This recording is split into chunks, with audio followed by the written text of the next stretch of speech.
Hoje de manhã eu conversava sobre a arrogância e tentei investigar o conteúdo da arrogância, né? Como se a gente pudesse pegar um bisturi, cortar a arrogância, né, e abrir um pouco para olhar lá dentro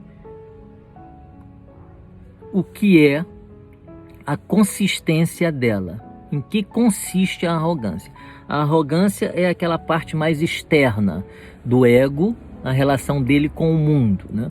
Então, meio que mete medo, meio que despreza o que o outro diz, né?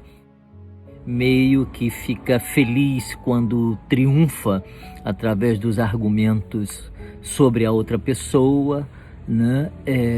Ainda que tudo isso seja uma ilusão, uma fantasia que a pessoa tem, né, desse triunfo. Não precisa ser um triunfo real, pode ser um triunfo que a pessoa sente como triunfo.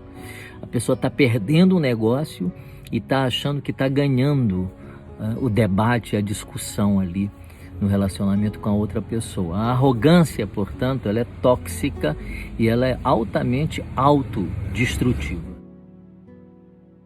Mas quando a gente abre a arrogância e percebe no que ela consiste, né, a gente descobre que ela não é constituída de muita coisa, não. Ela é constituída de inseguranças, medos, né? A pessoa cria uma casca de arrogância para se proteger de uma desconfiança que ela tem dela própria, das competências que ela tem. E isso não quer dizer que a pessoa não tenha aquela competência. A pessoa pode ter aquela competência, mas ela não acredita que tem essa competência.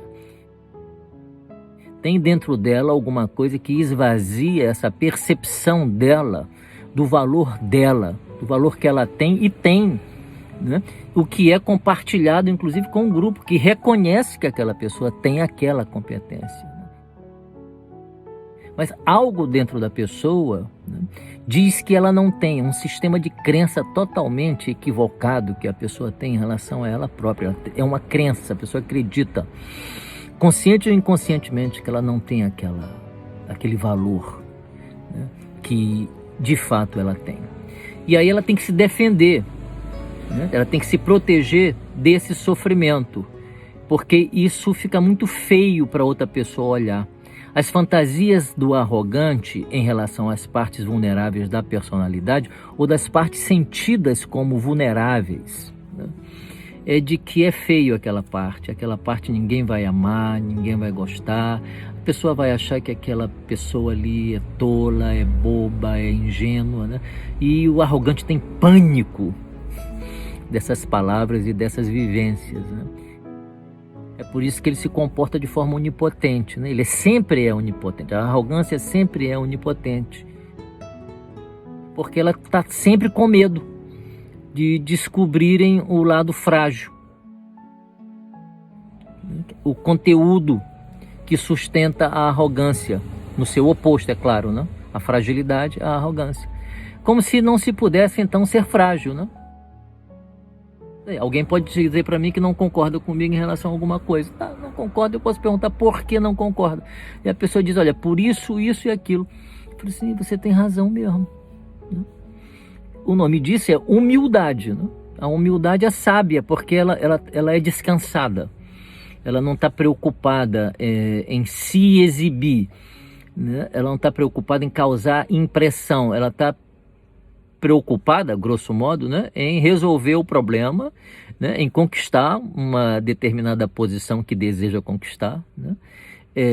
Ela quer a solução daquela situação, né, e não ostentar um ego, né, que cause impressão a outra pessoa, que exiba um poder, né, ou uma ameaça. A arrogância pode ser ameaçadora, né? Não quer nada disso, é que é só a solução do problema.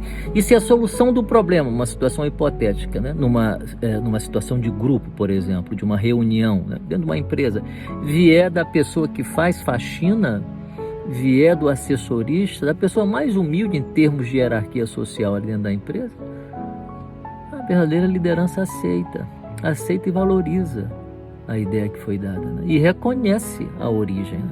O arrogante tem que ser sempre ele, a ideia tem que ser sempre dele. Ele pode achar uma ideia melhor do que a dele, mas ele não vai dizer isso, porque se ele disser isso, ele se sente fraco. Ele é perseguido pela fraqueza, né? Então não é uma boa ideia ser arrogante, e é uma boa ideia ser humilde, porque a pessoa humilde é uma pessoa que tem força, não tem medo de nada, né? Olha, tua ideia é melhor que a minha, né? Que legal, né? Porque trouxe para contribuir, a gente vai prosperar, porque essa ideia é excelente. É isso.